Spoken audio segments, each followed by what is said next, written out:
Assalamualaikum warahmatullahi wabarakatuh. Alhamdulillah, wassalatu wassalamu ala Rasulillah sallallahu alaihi wasallam, amma ba'd. Bersyukur kepada Allah, bersalawat kepada Rasulullah sallallahu alaihi wasallam. Kaum muslimin, as-shaimin was-shaimat yang dimuliakan Allah. Pada malam ini kita akan coba sedikit mengupas tentang tarhib Ramadan. Tarhib bahasa Arab yang artinya bersukacita, berbahagia. Boleh dikatakan mengeluh-elukan. Kalau digabung dengan kalimat tarhib Ramadan, berarti bersukacita, beriang gembira, senang hatinya dengan bulan suci Ramadan. Kaum muslimin yang dimuliakan Allah, tarhib Ramadan adalah cara Rasulullah sallallahu alaihi wasallam menggambarkan cerita tentang bagaimana esensi dari Ramadan itu sendiri dalam kehidupan para sahabatnya zaman itu. Maka di dalam sebuah hadis Rasulullah yang diriwayatkan oleh Imam Al-Bukhari dan Muslim, Rasulullah bersabda, "Qad ja'akum Ramadan." Sungguh telah datang kepada kalian bulan suci Ramadan. Rasulullah mengabarkan cerita ini kepada para sahabat. Apa itu bulan suci Ramadan? Syahrun mubarakun, bulan yang penuh berkah.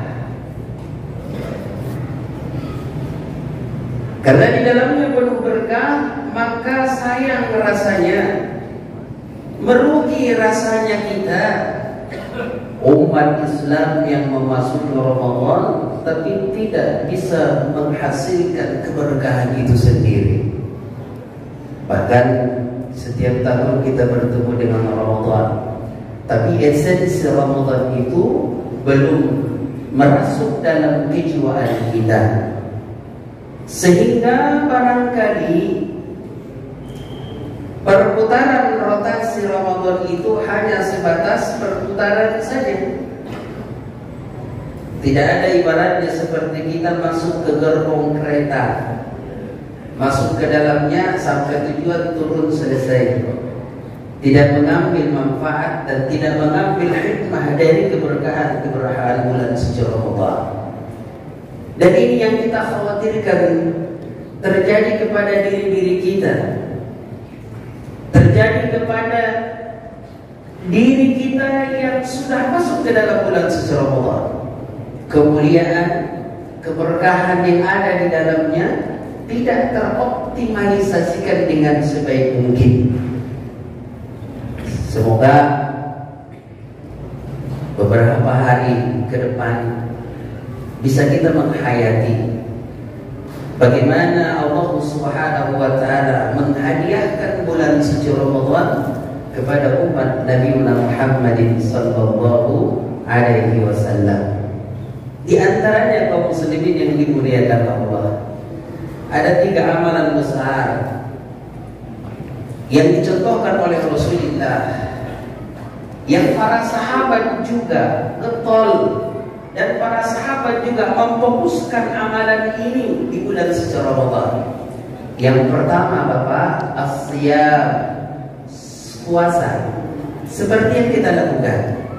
Tapi puasanya harus sesuai dengan aturan yang telah Rasulullah contohkan. Maka kalau keluar dari itu, disinyalir dan dianggap puasa kita tidak mengandung berkah sebagaimana yang dijanjikan. Jangan sampai kita melalaikan sesuatu yang usul, mementingkan yang furu'. Contoh, berkumandang azan maghrib, kita masih sibuk cari makanan. Allahu Akbar, imam di depan masih lagi makan. Itu usul. Kalau Rasulullah mencontohkan bahwa iftar itu hanya meminum air putih dan 3 biji kurma, itu sunnah.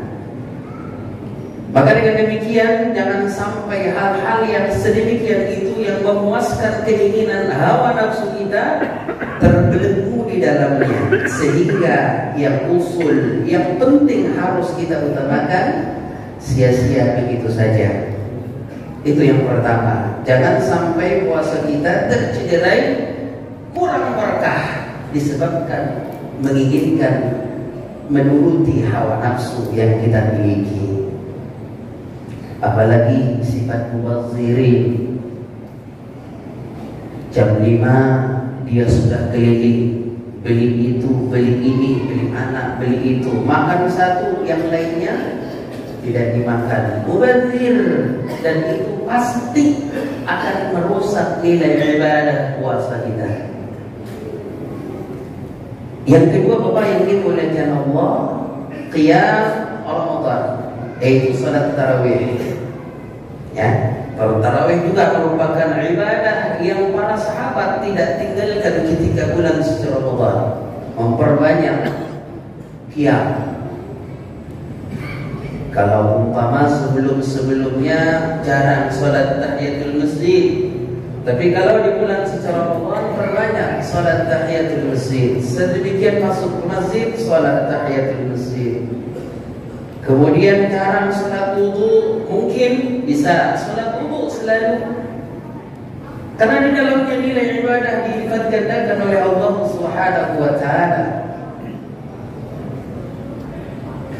Qiyam salat. Kalau masih jarang salat duha juga sama. Diupayakan seoptimal mungkin, sebaik mungkin untuk mendirikan salat yang disunnahkan oleh Rasulullah sallallahu alaihi wasallam. Apalagi qiyamul lail nanti malam.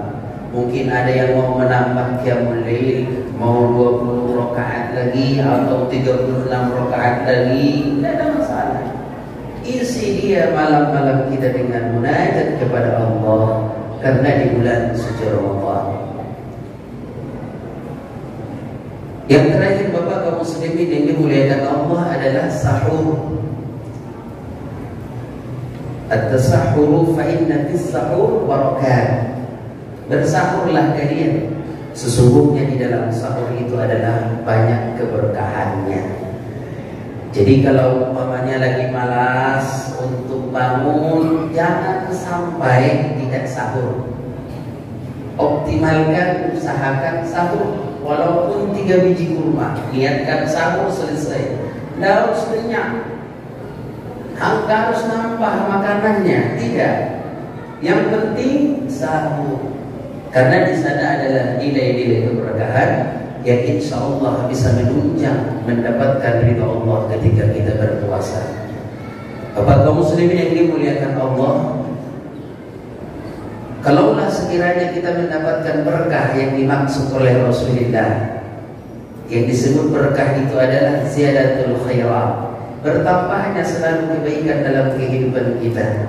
Apapun yang kita lakukan selalu bernilai ibadah. Apa yang kita lakukan yang dibuat sebuah karya pasti bernilai ibadah. Itu namanya berkah. Dan kalau ini kita lakukan dengan sebaik mungkin di bulan suci Ramadan, kitalah yang disambut oleh para malaikat masuk ke dalam surganya Allah Azza wa Jalla. Di dalam sebuah hadis Rasulullah sallallahu alaihi wasallam, fil jannati thamaniyatu abwabin. Di dalam surga itu ada 8 pintu surga. Fiha yusamma rayyan. Salah satu dari yang 8 itu ada pintu Rayyan. Pintu Rayyan namanya. La yadkhuluhu illa as-shaimun. Pintu Rayyan itu dia khususkan untuk mereka yang melakukan ibadah puasa. Pertanyaannya, puasa yang model mana ini? Sehingga Allah memberikan jalan khusus, jalur VIP untuk memasuki surga itu. Maka pertanyaan ini tentu bisa kita pastikan puasanya yang penuh dengan keberkahan, penuh nilai-nilai keislaman, penuh nilai-nilai yang dicontohkan oleh Rasulullah Sallallahu Alaihi Wasallam. Bukan puasa karena ikut-ikutan. Semoga bermanfaat. Semoga mulai hari ini, ke depan dan tahun-tahun berikutnya kita selalu berada di bulan suci Ramadan dan menunaikan ibadah bulan suci Ramadan dengan sebaik mungkin, sebaik apa yang kita bisa usahakan untuk melakukannya. Dan semoga kita keluar menjadi peringkat orang-orang yang bertakwa sebagaimana yang dituliskan oleh Allah Azza wa Jalla dalam firman-Nya, la'allakum tattaqun. Demikian, semoga bermanfaat. Billahi taufiq wal hidayah wa ridha wal inayah. Assalamualaikum warahmatullahi wabarakatuh.